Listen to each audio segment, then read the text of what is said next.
যুবক শোনো, যেই মেয়ে তোমাকে 5 ওয়াক্ত নামাজ পড়তে দেখে পছন্দ করে না, যেই মেয়ে তোমাকে দাড়ি রাখতে দেখে পছন্দ করে না, সেই মেয়ে তোমার বউ হওয়ার যোগ্যতা রাখে না।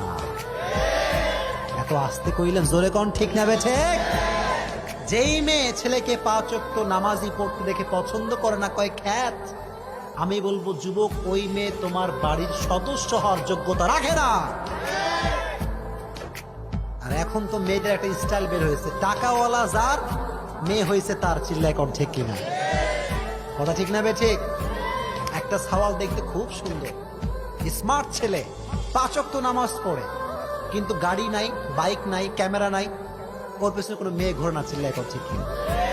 একটা সওয়াল দেখতে কালো, চুল এক পাশে আছে আর এক পাশে নাই, গাঁজাখোর, মদ খায়, আছে না নাই?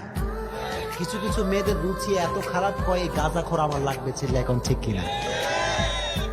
বাস্তব না অবাস্তব? কথায় কয় না, বাস্তব না অবাস্তব?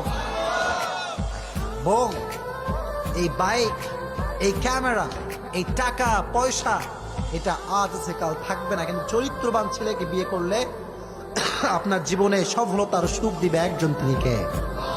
জয়গণ, তিনি কে?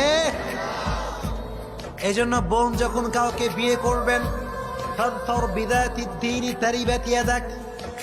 ছেলের টাকা পয়সা আগে দেখা যাবে না, ধন সম্পদ দেখা যাবে না। চিল্লায় কও ঠিক কিনা? আগে দেখতে হবে ইমান এবং চরিত্র। চিল্লায় কও ঠিক কিনা?